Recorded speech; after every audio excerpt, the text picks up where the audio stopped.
Today, we're tackling a massive question, one that's genuinely reshaping our world. Are all those global connections we've spent decades building, well, are they starting to come undone? We're going to dive into what some are calling the great rewiring of the global economy. So let's just get right to it. The question that's on everyone's mind and in all the headlines. Is globalization actually over? I mean, for decades, it felt like this unstoppable force, right? But now, things just feel different. And, it's pretty easy to see why people are asking this question. We've been hit by one massive shock after another. From the pandemic to all kinds of geopolitical tensions, that forward momentum of global integration has definitely stalled out, and it's got a lot of people wondering if we're watching the end of an era. Okay, so to really get what's happening, we got to understand the system itself. The global economy, as you can kind of see here, is this incredibly complex network. It's a web of firms making things for other firms, with all those goods eventually getting to customers like you and me. This whole intricate dance is what we call the supply chain, and when just one part of it stumbles, the ripples can be felt, well, everywhere. So the first huge change we're seeing is a physical rewiring of these supply chains. And it's all being driven by a new obsession with one thing: resilience. And this right here is the critical shift. For decades, the name of the game was pure efficiency. Find the absolute cheapest place on the planet to make something, no matter how far away it was. That has completely changed. The new benchmark isn't just about cost anymore. It's about building a supply chain that can actually take a punch. The new keyword is resilience. This new focus has led to a few key strategies. First up, you've got reshoring. This is pretty much what it sounds like, the bring it all back home approach. Companies are moving production from overseas right back to their home country to have more control and, frankly, more security. Then there's nearshoring, which is the closer to home strategy. So instead of having your supply chains span the entire globe, companies are moving their operations to a neighboring country. It just shortens the distance and makes all the logistics way, way simpler. And then there's the newest term on the block, friendshoring. This is where geopolitics really enters the picture. The whole idea is to move your supply chains to countries that are political allies, basically creating a trade network that's built on trust and shared values.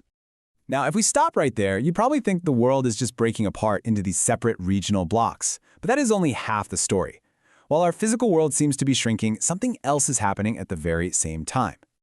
And that brings us to the big counter-narrative, a massive parallel revolution in digital trade that is, believe it or not, connecting us more than ever before. Okay, so get this. Despite all the talk of deglobalization, the data tells a completely different story.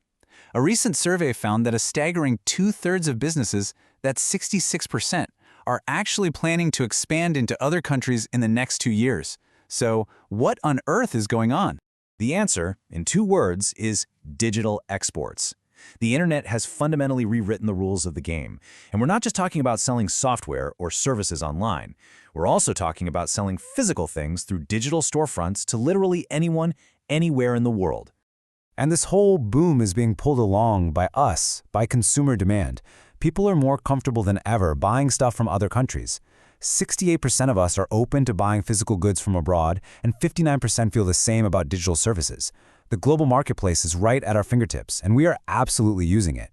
This quote from Anthony Kelly at GlowFox just nails it. Digital platforms are creating these truly global industries. Your spin class in Ecuador can be the exact same experience as one in New York, because the digital service itself just leaps over physical borders. And what's so revolutionary about all this is who gets to play. Digital exports are leveling the playing field, and it's leading to the rise of what people are calling the micro-multinational. This number is just incredible.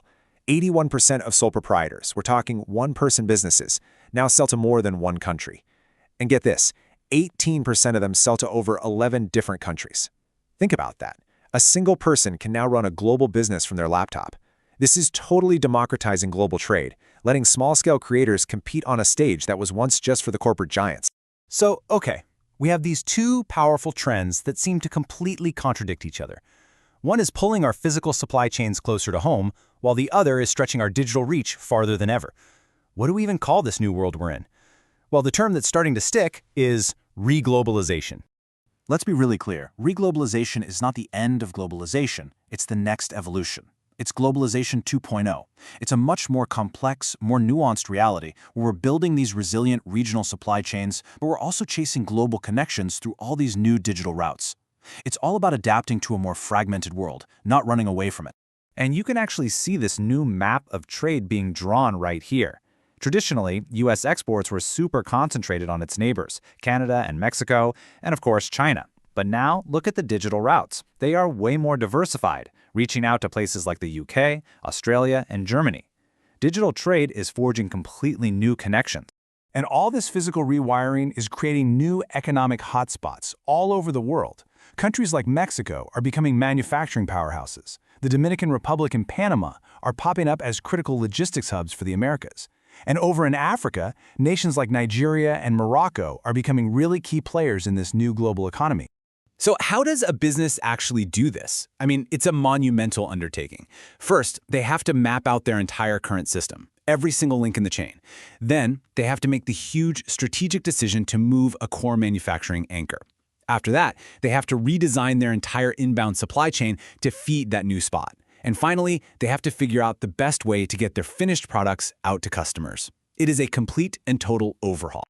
So this all leads us to the final and most important question. What does this all mean for our future? Where is this great rewiring actually taking us? If there's one thing to take away from all this, it's that we are now living in a hybrid world.